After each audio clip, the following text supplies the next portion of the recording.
Hello and welcome to Boils of Killorglin for another Kerry Garden Show. I'm Alan Finn, back with you here again with my evergreen partner, Miguel. How are you, Miguel? I'm all right, thank you. I'm evergreen. You're evergreen, yeah.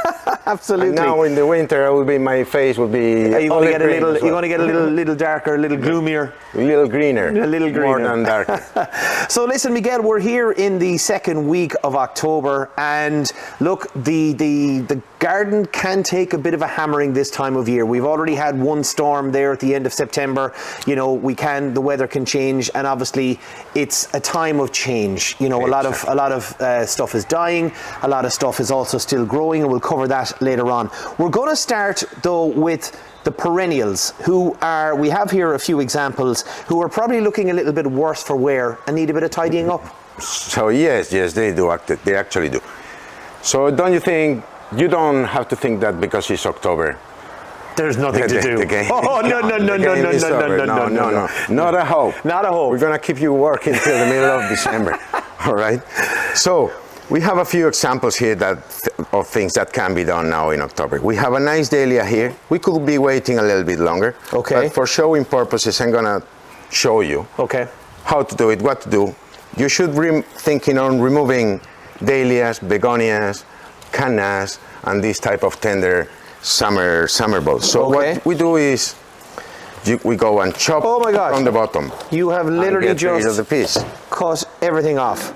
And then you dig this thing out. Okay, and this is where we're going to get our little fingers. Here. And you'll have a tuber here. Yeah.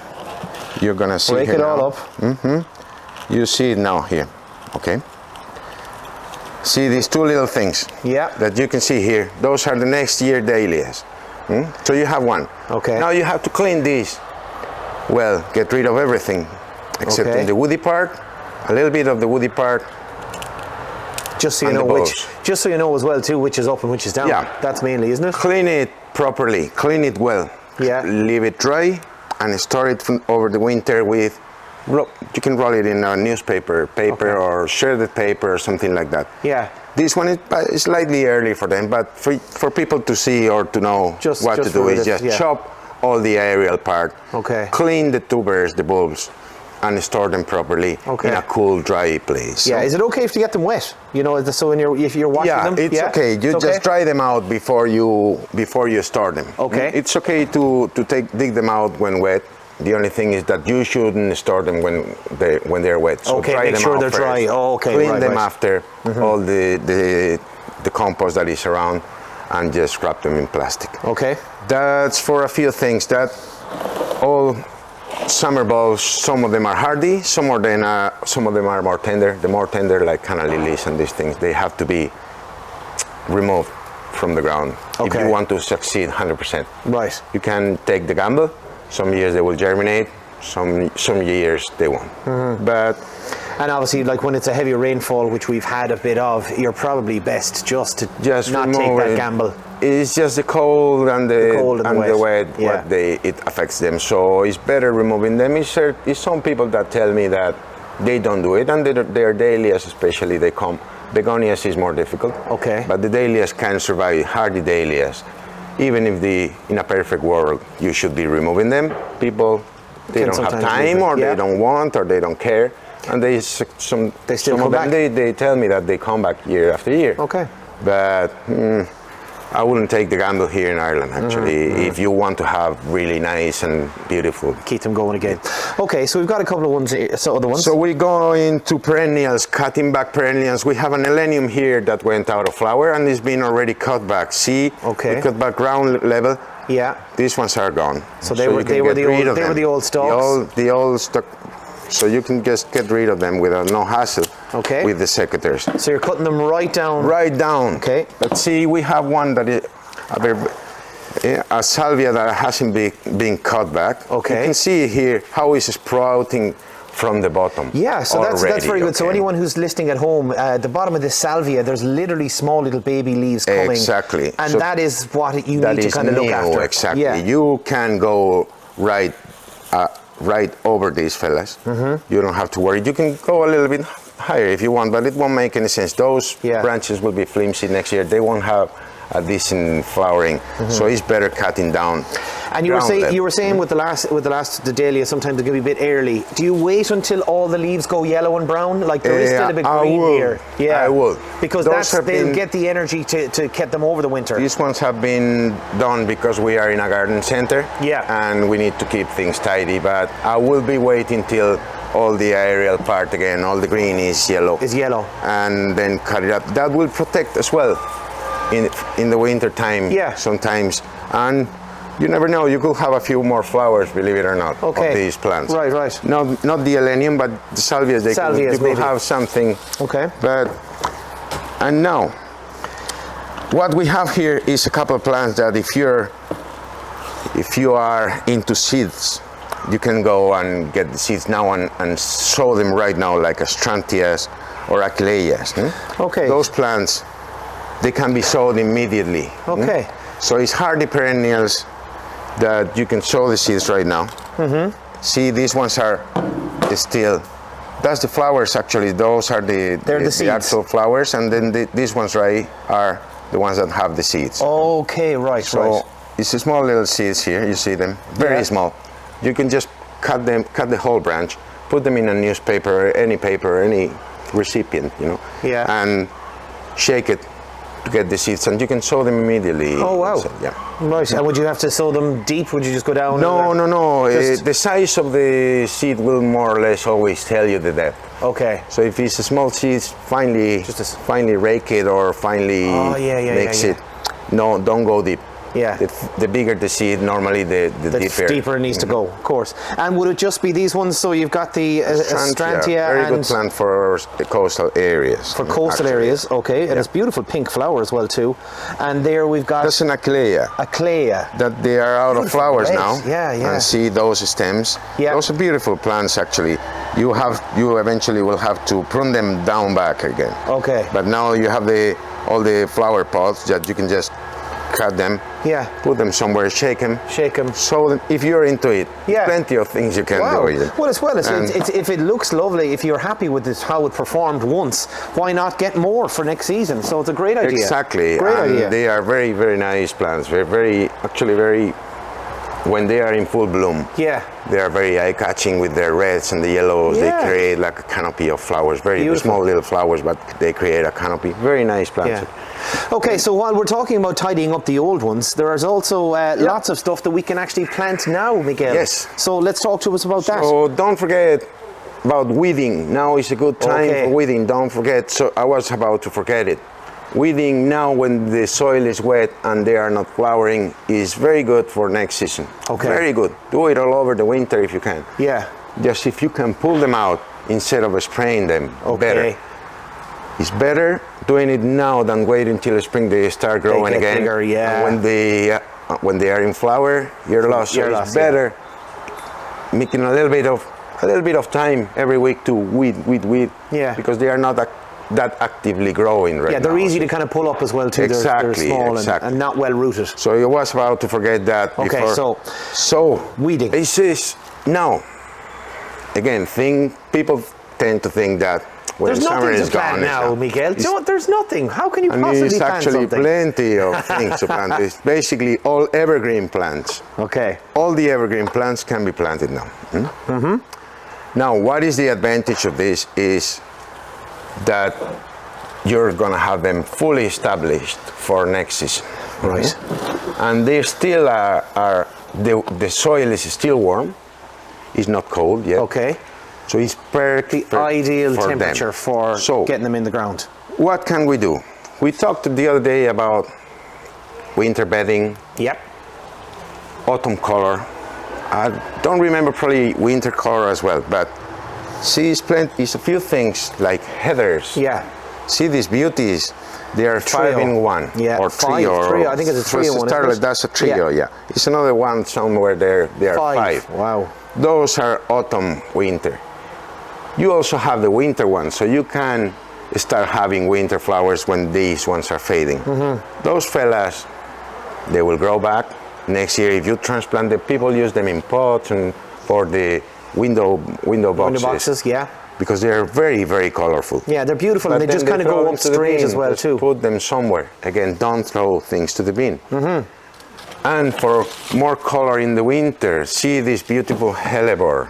No, it is a very interesting one. Hellebores are the first to flower, the first plant that normally, or one of the first plants that flowers in the winter. But it's some of them that they start flowering before winter, so you can always have color. Okay, as you always try and do, yeah. And those are very good for late or early pollinator.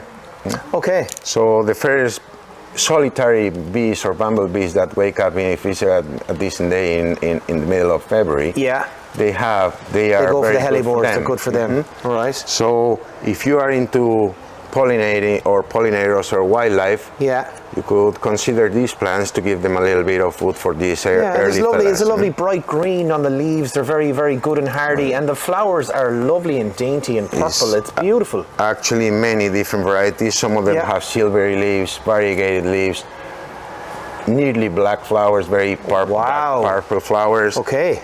White, pink. It's many varieties with many different flowering stages. So you can the hellebores combine is definitely them. A good one to look at over the winter. Very good. And if you combine them with a few heathers, you will have beautiful different levels. Not only in the window boxes. Yeah.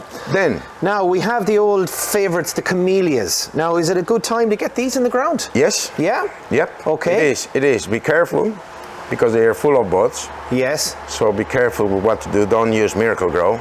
I have a few more examples of people asking what's going wrong with my plants, and they tend to overfeed them. Right. So it's not a time to feed them as such. So what you have to do with those fellas, what I will recommend, you can add some slow release food if you want. You can add some manure on the bottom.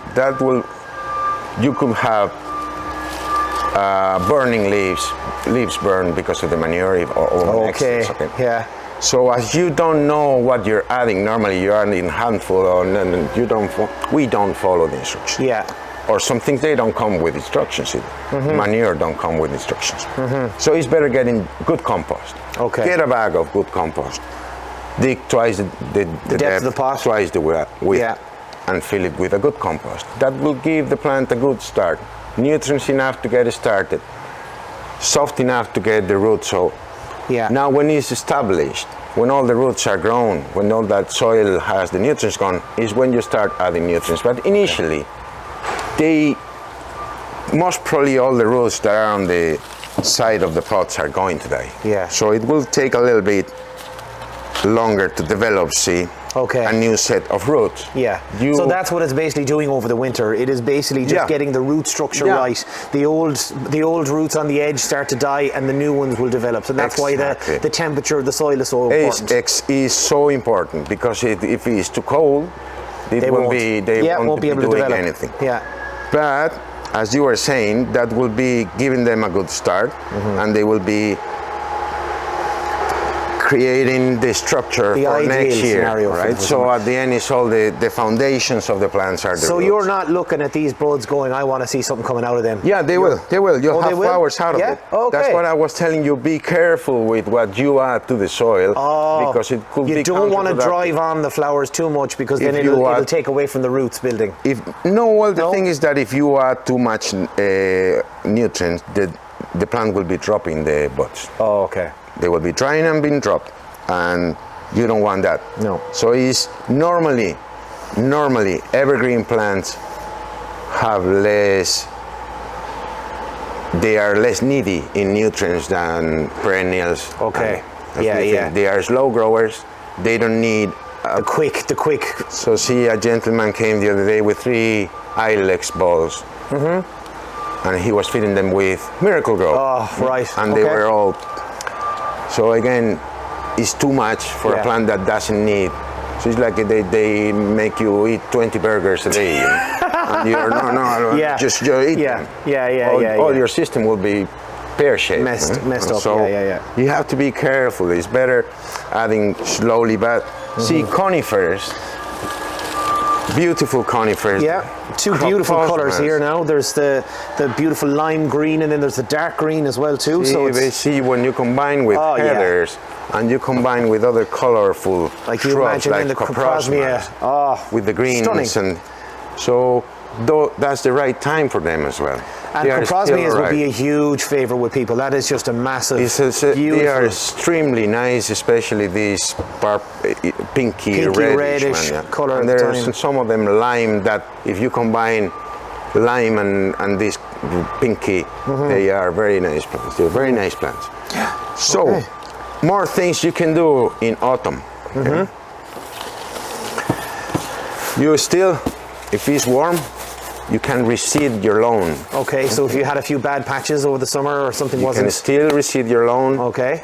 It's not a bad time of the year. October if it's warm. Okay. It's not cold enough. It's not that cold. I mean, don't take it as a rule of thumb. Maybe next year it could be freezing. Yeah. Right? But when the soil is warm, it's still good. September, October, to give the last sprinkle of seeds. Okay. And no, you see all the pigeons coming and eating them.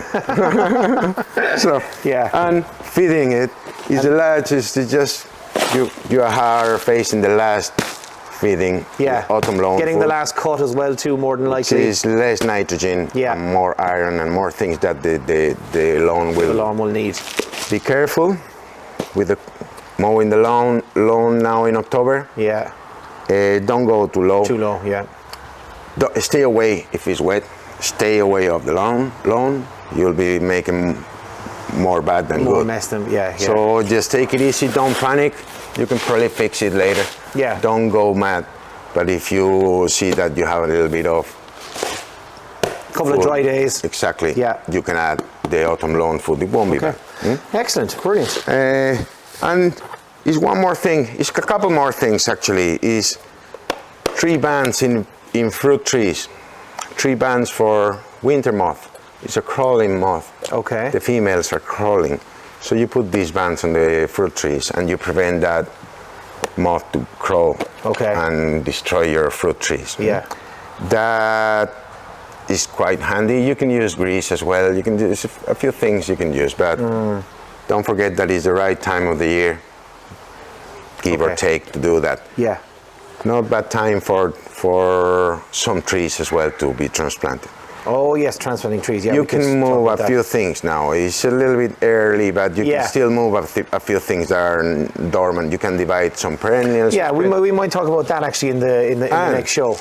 Birds. And the birdies. The birdies. I've never been in a country that mad for birds like Ireland, and I love it. Yeah. I love it.